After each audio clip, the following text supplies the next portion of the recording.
നമസ്കാരം. പ്രവാസ ലോകത്തെ വാർത്തകളും വിശേഷങ്ങളുമായി മീഡിയ സ്റ്റാറിലേക്ക് സ്വാഗതം. ആദ്യം പ്രധാന തലക്കെട്ടുകൾ. ഫലസ്തീനെ അംഗീകരിക്കാതെ ഇസ്രായേലുമായി ബന്ധം സാധ്യമാകില്ലെന്ന് സൗദി അറേബ്യ വീണ്ടും യുഎസിനെ അറിയിച്ചു. സൗദിയുടെ നിലപാട് പേര് വെളിപ്പെടുത്താത്ത നയതന്ത്രജ്ഞനാണ് പ്രാദേശിക മാധ്യമത്തോട് പങ്കുവച്ചത്. ഇസ്രായേലിനെ അംഗീകരിച്ചാൽ സൗദിക്കെതിരെ ഉണ്ടാകുന്ന സുരക്ഷാ ഭീഷണി തടയാൻ യുഎസിന് പോലും സാധിക്കില്ലെന്നും മുതിർന്ന നയതന്ത്രജ്ഞൻ പറഞ്ഞു. ദ്വിരാഷ്ട്ര ഫോർമുല അംഗീകരിക്കാതെ ഇസ്രായേലിന്റെ നടപടി സ്വന്തം കാലിൽ വെടിവെക്കുന്നതിന് തുല്യമാണെന്നും സൗദി നയതന്ത്രജ്ഞൻ മുന്നറിയിപ്പ് നൽകി. സൗദിയുമായി ഇസ്രയേലിന്റെ ബന്ധം സ്ഥാപിക്കാൻ യുഎസ് ശ്രമം തുടരുന്നതിനിടെയാണ് സൗദി വീണ്ടും നിലപാട് വ്യക്തമാക്കിയത്. സൗദി അറേബ്യ യുഎസിന് നൽകിയ മറുപടിയുടെ വിശദാംശങ്ങൾ പേര് വെളിപ്പെടുത്താത്ത സൗദിയിലെ മുതിർന്ന നയതന്ത്രജ്ഞൻ പ്രാദേശിക മാധ്യമങ്ങളോട് പങ്കുവച്ചു. ഇസ്രയേലുമായി സൗദിയെ അടുപ്പിക്കാനാണ് യുഎസ് ശ്രമം. എന്നാൽ അതിന്റെ പേരിൽ സൗദിക്കുണ്ടാകുന്ന സുരക്ഷാ ഭീഷണി തടയാൻ യുഎസിനാകില്ല. സൗദിക്കുള്ള ആയുധ കരാറുകൾക്ക് പോലും യുഎസ് വിലങ്ങായി നിൽക്കുകയാണ്. ഈ സാഹചര്യം ചൂണ്ടിക്കാട്ടിയാണ് നയതന്ത്രജ്ഞന്റെ തുടർന്നുള്ള വാക്കുകൾ. ഒക്ടോബർ 7 ആക്രമണം പോലുള്ളവ തടയാൻ ഇസ്രയേലിനുള്ള വഴി സമാധാനപാത അംഗീകരിച്ച് അറബ് രാജ്യങ്ങളുടെ പിന്തുണ ഉറപ്പാക്കലാണ്. ഇസ്രയേലുമായി സൗദി ബന്ധത്തിന് തയ്യാറാണ്. അതിന് ഫലസ്തീനെ അംഗീകരിച്ചേ പറ്റൂ. ഈ നിലപാട് സൗദി നേരത്തെ തന്നെ യുഎസിനെ അറിയിച്ചിട്ടുണ്ട്. ഫലസ്തീനെ അംഗീകരിക്കില്ലെന്നായിരുന്നു നേരത്തെ യുഎസിന്റെ നിലപാട്. ആ കടുംപിടുത്തം യുഎസ് ഇപ്പോൾ ഉപേക്ഷിച്ചിട്ടുണ്ട്. ഇസ്രയേലും അതിന് തയ്യാറായാൽ മേഖലയിൽ സമാധാനമുണ്ടാകും. ഫലസ്തീൻ വിഷയത്തിൽ ഐക്യ സർക്കാർ രൂപീകരിക്കാൻ അറബ് രാജ്യങ്ങളുടെ പിന്തുണയുണ്ടാകും. ഫലസ്തീൻ രാഷ്ട്രം പിറക്കാതെ മേഖലയിൽ സമാധാനമുണ്ടാകുമെന്ന് സൗദി അറേബ്യ കരുതുന്നില്ല. ഇത് അംഗീകരിക്കാൻ കൂട്ടാക്കാത്ത ഇസ്രയേൽ സ്വന്തം കാലിൽ വെടിവെക്കുന്ന നടപടിയാണ് ഇപ്പോൾ ചെയ്യുന്നതെന്നും സൗദി നയതന്ത്രജ്ഞൻ അറബ് മാധ്യമത്തോട് പറഞ്ഞു. ഫലസ്തീൻ രാഷ്ട്രം പിറക്കാതെ ഇസ്രയേലുമായി കൂട്ടുകൂടാനാകില്ലെന്ന് സൗദി വിദേശകാര്യമന്ത്രി ഫൈസൽ ബിൻ ഫർഹാനും കഴിഞ്ഞ ദിവസം വ്യക്തമാക്കിയിരുന്നു. Aftabur Rahman, media 1, Riyadh. ഗസയിലേക്ക് സമുദ്ര ഇടനാഴി വഴി സഹായം എത്തിക്കുന്നത് സംബന്ധിച്ച ചർച്ചയിൽ ഖത്തറും പങ്കെടുത്തു. വെർച്വലായി നടന്ന യോഗത്തിൽ ഖത്തറിനെ പ്രതിനിധീകരിച്ച വിദേശകാര്യ സഹമന്ത്രി Mohammed bin Abdul Aziz bin Salah al ഖുലൈഫിയാണ് പങ്കെടുത്തത്. അമേരിക്കൻ വിദേശകാര്യ സെക്രട്ടറി ആന്റണി ബ്ലിങ്കൻ, ബ്രിട്ടീഷ് വിദേശകാര്യ സെക്രട്ടറി ഡേവിഡ് കാമറൂൺ തുടങ്ങിയവരെല്ലാം യോഗത്തിൽ പങ്കെടുത്തു. ചൊവ്വാഴ്ച സൈപ്രസിൽ നിന്നും ഗസയിലേക്ക് സഹായവുമായി ആദ്യ കപ്പൽ പുറപ്പെട്ടിരുന്നു. അടുത്ത കപ്പൽ ഉടൻ പുറപ്പെടുമെന്ന് സൈപ്രസ് വിദേശകാര്യമന്ത്രി അറിയിച്ചു.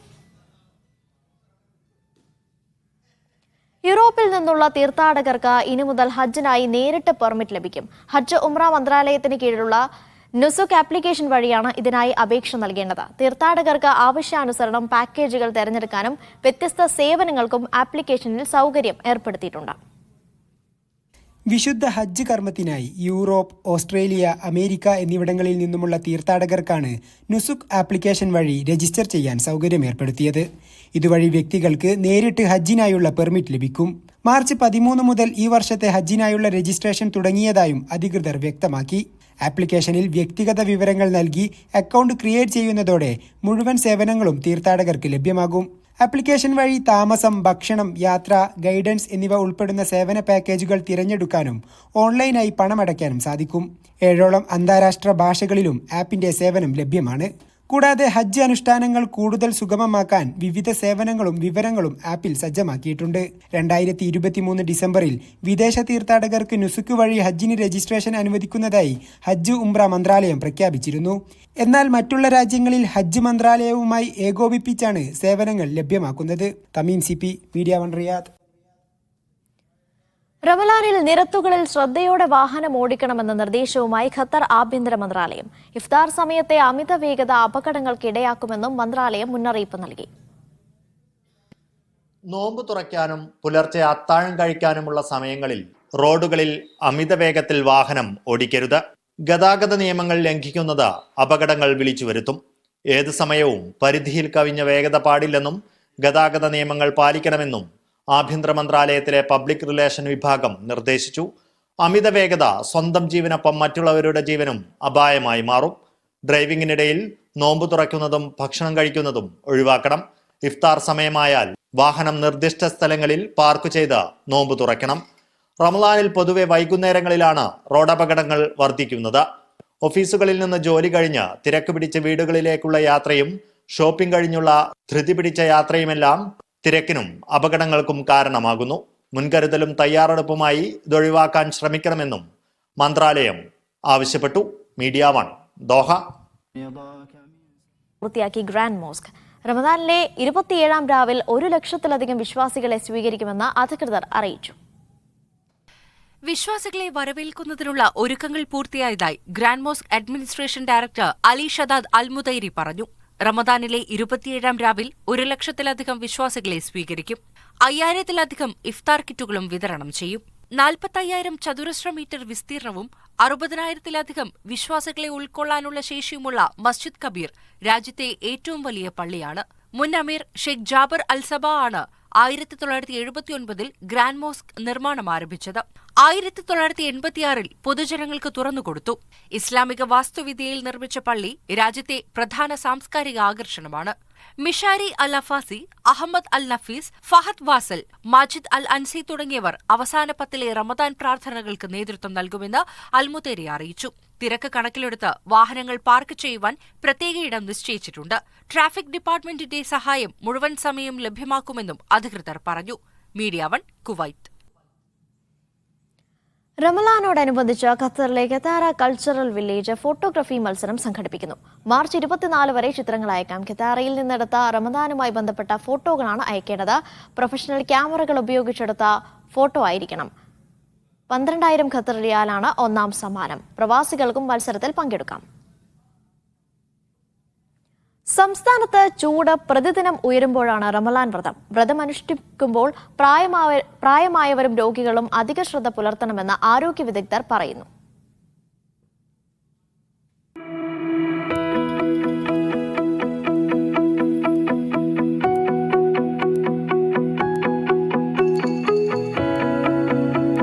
സംസ്ഥാനത്ത് ചൂട് കൂടുമ്പോൾ താപനില ഉയർന്ന് ഈർപ്പമുള്ള വായു കാരണം അസ്വസ്ഥതയുള്ള കാലാവസ്ഥയ്ക്ക് സാധ്യതയുണ്ടെന്നാണ് മുന്നറിയിപ്പ്. ഉയർന്ന ചൂട്, സൂര്യാഘാതം, സൂര്യതപം, നിർജ്ജലീകരണം തുടങ്ങി നിരവധി ഗുരുതരമായ ആരോഗ്യ പ്രശ്നങ്ങൾക്ക് കാരണമാകുന്ന കാലത്ത് നോമ്പ് വിശ്വാസിക്ക് കഠിനവ്രതമാകുകയാണ്. കടുത്ത വേനലിനിടയിലാണ് ഇത്തവണത്തെ റമദാൻ നോമ്പ് കടന്നു വരുന്നത്. അപ്പോൾ നോമ്പ് കാലത്ത് പ്രത്യേകിച്ച് ഈ വേനൽക്കാലത്ത് എങ്ങനെ ഭക്ഷണ പദാർത്ഥങ്ങൾ കഴിക്കാം, എന്തൊക്കെ ഒഴിവാക്കണം എന്ന് പറയുകയാണെങ്കിൽ അതിരാവിലെ നമ്മൾ ഭക്ഷണം കഴിക്കുന്നതോടൊപ്പം തന്നെ ധാരാളം വെള്ളം കുടിക്കാൻ ശ്രദ്ധിക്കണം. ഒപ്പം നോമ്പ് തുറക്കുമ്പോഴാണെങ്കിലും അധികം മധുരം ഒഴിവാക്കുന്നതാണ് നല്ലത്. ഏറ്റവും പ്രധാനമായിട്ട് പറയാനുള്ളത് ധാരാളം വെള്ളം കുടിക്കുക, പഴവർഗ്ഗങ്ങൾ ധാരാളമായി ഭക്ഷണത്തിൽ ഉൾപ്പെടുത്തുക. ഒപ്പം ഈ നോമ്പ് തുറന്നതിന് ശേഷമുള്ള ഭക്ഷണമൊക്കെ മിതമാക്കുക. ചൂടുകാലത്തെ ജോലിയും പകൽ സഞ്ചാരങ്ങളിലും നോമ്പുകാരൻ ശ്രദ്ധ പുലർത്തണം. പല നോമ്പ് അനുഷ്ഠിക്കുന്നവരും പകൽ അന്ത്യോളം പണിയെടുക്കുന്നവരാണ്. തീർച്ചയായിട്ടും ഈ വേനൽക്കാലത്ത് ഇപ്പോൾ തന്നെ സർക്കാരിൻ്റെ ഒരു നിർദ്ദേശമുണ്ട്. രാവിലെ 11 മണി മുതൽ 3 മണി വരെ വെയിലത്ത് പണിയെടുക്കുന്നത് നിയന്ത്രിച്ചു കൊണ്ടുള്ളൊരു ഉത്തരവുണ്ട്. അതുകൊണ്ട് തന്നെ നോമ്പ് അനുഷ്ഠിക്കുമ്പോൾ പ്രത്യേകിച്ചും പണിയെടുക്കാൻ പോകുന്നവരൊക്കെ രാവിലെ പണിയെടുക്കാൻ പോവുക. പിന്നെ ഈ 11 മണി മുതൽ 3 മണി വരെയുള്ള കടുത്ത വേനലുള്ള സമയത്ത് സൂര്യൻ നേരെ കത്തി നിൽക്കുന്ന സമയത്ത് പണി സ്ഥലത്തു നിന്ന് മാറി വിശ്രമിക്കുക. തുടർന്ന് അവരുടേതായ ജോലിയിൽ പങ്കാളികളാകുക. ത്യാഗപൂർണമായ ഉപവാസകാലത്തും അധിക ആരാധനകളുമായാണ് വിശ്വാസി സ്രഷ്ടാവിലേക്ക് കൂടുതൽ അടുക്കുന്നത്. മീഡിയ 1 ആലപ്പുഴ. അബുദാബി പൊന്നാനി മണ്ഡലം KMCC റമദാനിൽ നാട്ടിൽ ഈത്തപ്പഴ പാക്കറ്റുകൾ വിതരണം ചെയ്തു. റമദാൻ ഹദിയ എന്ന പേരിലായിരുന്നു വിതരണം. ഇതുമായി ബന്ധപ്പെട്ട ബ്രോഷർ പ്രകാശനം Abu Dhabi Indian Islamic centre president P. ബാവ ഹാജി നിർവഹിച്ചു. അഷ്റഫ് പൊന്നാനി, അസീസ് കാളയാടൻ, ഷാഹിർ പൊന്നാനി, കോയ, നസീർ ബാബു, സാലിം ഈശ്വരമംഗലം, സിറാജ് എന്നിവർ സംബന്ധിച്ചു.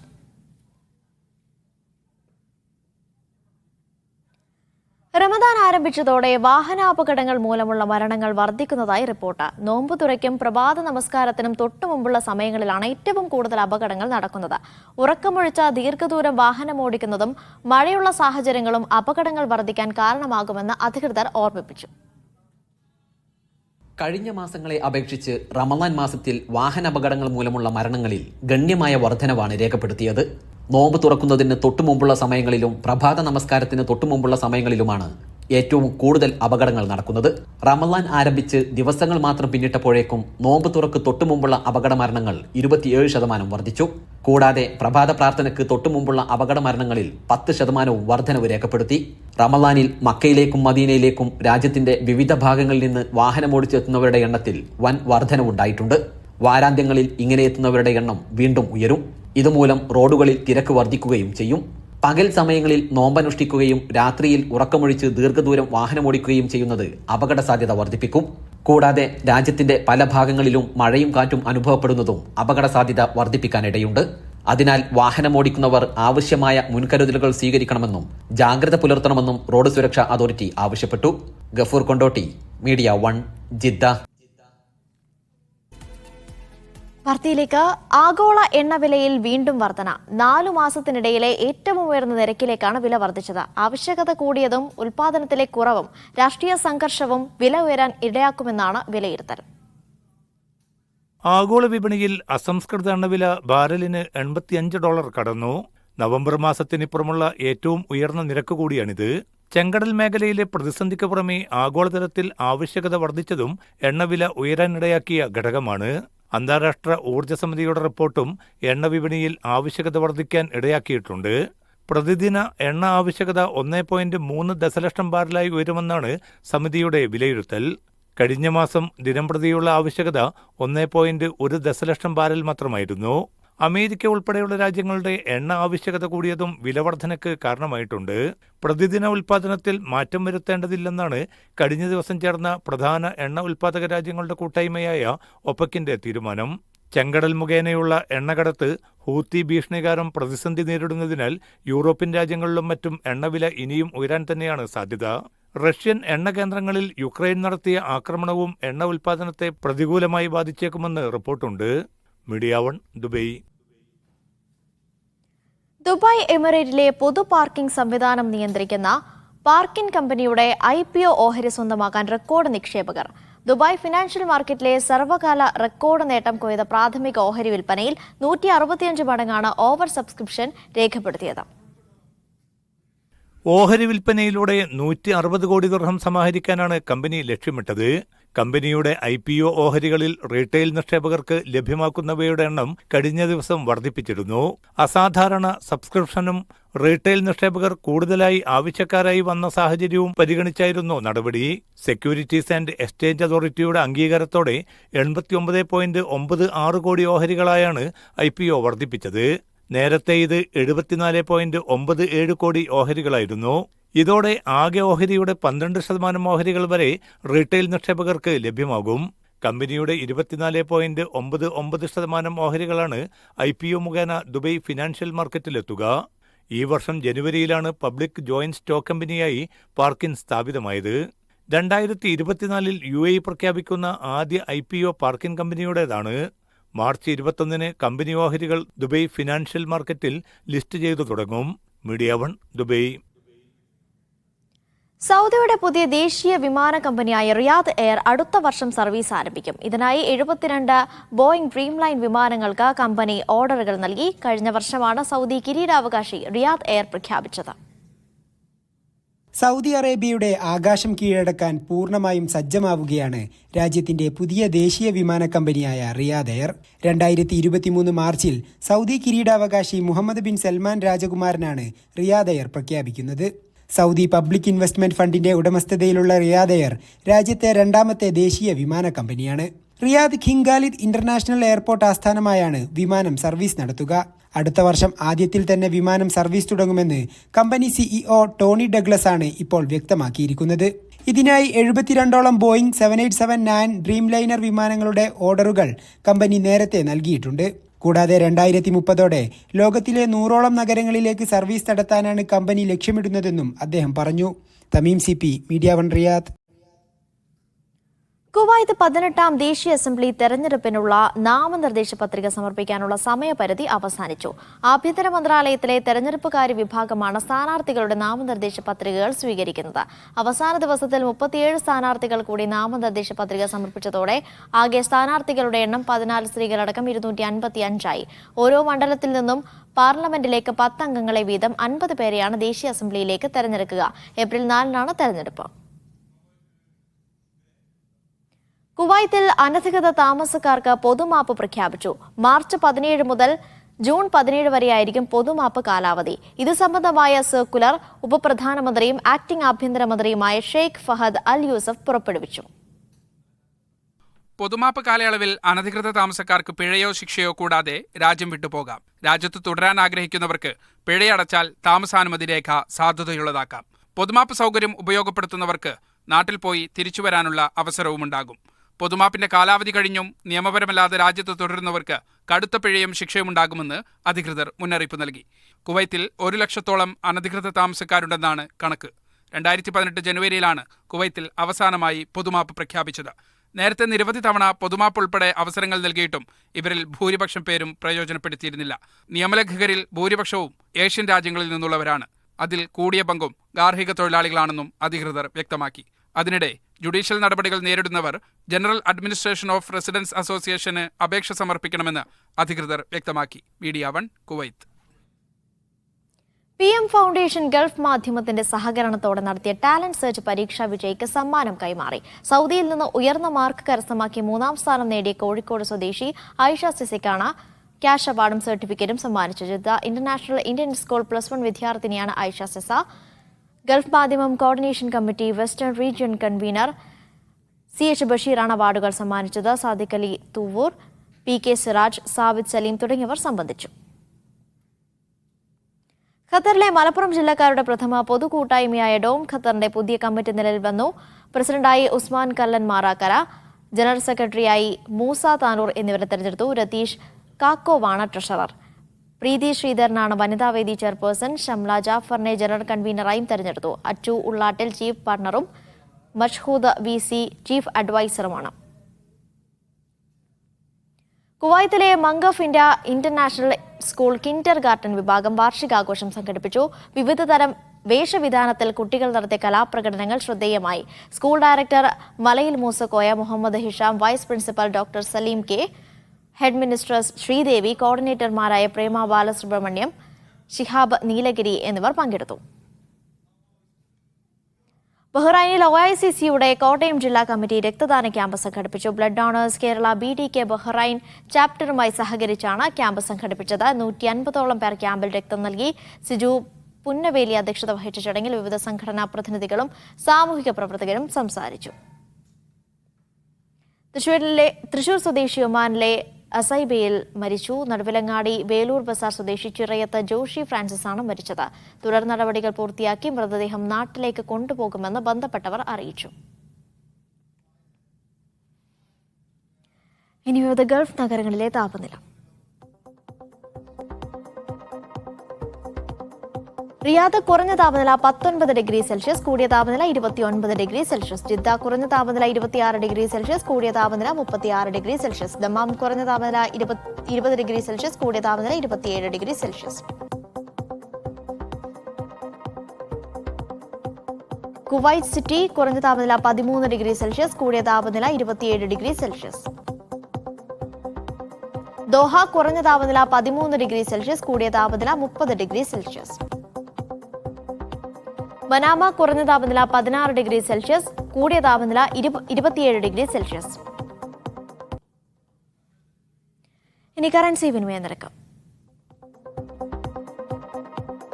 സൗദി റിയാൽ 22 രൂപ 12 പൈസ, UAE ദിർഹം 22 രൂപ 58 പൈസ, ഖത്തർ റിയാൽ 22 രൂപ 78 പൈസ, ഒമാൻ റിയാൽ 215 രൂപ 52 പൈസ, കുവൈറ്റ് ദിനാർ 269 രൂപ 98 പൈസ, ബഹ്റൈൻ ദിനാർ 220 രൂപ 12 പൈസ.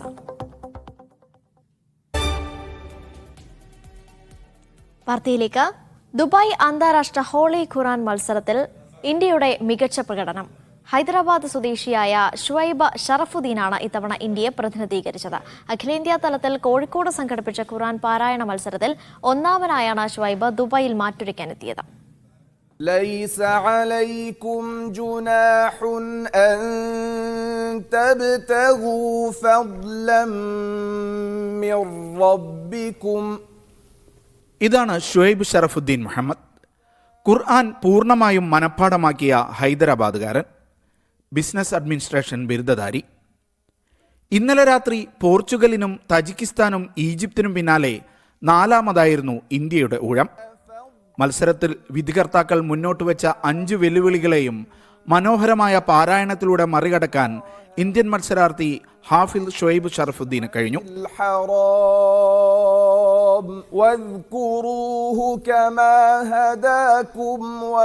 ഹൈദരാബാദിൽ നിറയെ ഹാഫിലുമാരുള്ള കുടുംബത്തിൽ നിന്നാണ് ഈ 23-കാരന്റെ വരവ്. ഷുഐബിന്റെ പിതാവും പിതൃവ്യനുമെല്ലാം ഖുർആൻ പൂർണ്ണമായും മനഃപ്പാടമാക്കിയ ഹാഫിലുമാരാണ്. സ്കൂൾ പഠനകാലത്ത് താൻ പങ്കെടുക്കാൻ മോഹിച്ച വേദിയാണ് ദുബൈ ഹോളി ഖുർആൻ മത്സരമെന്ന് ഷുഐബ് പറഞ്ഞു. I used to say to my little brother, inshallah, one day I'm gonna memorize the Quran. I used to study in the school. So, and inshallah, after I memorize the Quran, I'm gonna go into this competition. ഇന്ത്യക്ക് വേണ്ടി മാറ്റുരയ്ക്കാൻ മികച്ച ഹാഫിലിനെ കണ്ടെത്താൻ കോഴിക്കോട്ടെ അൽ മർക്കസുൽ ഫാറൂഖി എന്ന സ്ഥാപനം അഖിലേന്ത്യാ തലത്തിൽ സംഘടിപ്പിച്ച ഖുർആൻ പാരായണ മത്സരത്തിൽ ഒന്നാമനായാണ് ഷുഐബ് ദുബൈയിലെ മത്സരത്തിനെത്തുന്നത്. തരത്തിന് യോഗ്യരായവരെ തിരഞ്ഞെടുക്കുകയും ചെയ്തത് നമ്മുടെ കോഴിക്കോട് സ്ഥാപിതമായ അൽ മർക്കസുൽ ഫാറൂഖി എന്ന സ്ഥാപനം മുഖാന്തരമാണ്. 114 അപേക്ഷയും വന്നത് തന്നെ ഓരോ സ്റ്റേറ്റ് ലെവലിലും പിന്നെ ഓൾ ഇന്ത്യ ലെവലിലും മറ്റ് ഇൻ്റർനാഷണൽ ലെവലിലൊക്കെ മത്സരിച്ച് വിജയിച്ച സർട്ടിഫിക്കറ്റിൻ്റെ ഉടമയായ ആൾക്കാരാണ് നമ്മൾ തിരഞ്ഞെടുത്തത്. അതിൽ നിന്ന് തന്നെ വ്യത്യസ്ത ഘട്ടങ്ങളിലായിട്ട് സ്ക്രീനിലൂടെ തിരഞ്ഞെടുത്ത് 48 പേരാക്കി. പിന്നെ അതിൽ നിന്നും മറ്റ് മത്സരങ്ങളിലൂടെ തിരഞ്ഞെടുത്തു 16 പേരിലേക്ക് ചുരുക്കി. അതിൽ നിന്നാണ് 6 പേരെ വെച്ചു കോഴിക്കോട് നമ്മുടെ മർക്കസുൽ ഫാറൂഖിൻ്റെ കീഴിൽ തന്നെ വലിയൊരു ഹാളിൽ വെച്ചിട്ട് നേരിട്ടുള്ള മത്സരം നടത്തിയും അതിൽ നിന്നാണ് ഹൈദരാബാദുകാരനായ ഖാരി ഹാഫിൽ ഷുഐബ് ഷറഫുദ്ദീൻ തിരഞ്ഞെടുക്കപ്പെട്ടത്. മത്സരത്തിൽ ഇന്ത്യയുടെ അഭിമാനമാകാൻ കഴിയുമെന്ന പ്രതീക്ഷയിൽ തന്നെയാണ് Shoaib ഷറഫുദ്ദീനും. I did my best, and after all, I put my trust into Allah subhanahu wa ta'ala. I recited all the 5 questions. Alhamdulillah, it was clear. Whenever I make dua, I don't ask Allah subhanahu wa ta'ala, all first place. I ask, min khayri ma fi hadhihi al-musabaqa. Allah, grant me what you think is the best for me in this competition. Ramadan 2 മുതൽ 11 ദിവസം നീളുന്ന മത്സരത്തിൽ 70 രാജ്യങ്ങളിൽ നിന്നുള്ള ഹാഫിലുമാർ ഇത്തവണ പങ്കെടുക്കുന്നുണ്ട്.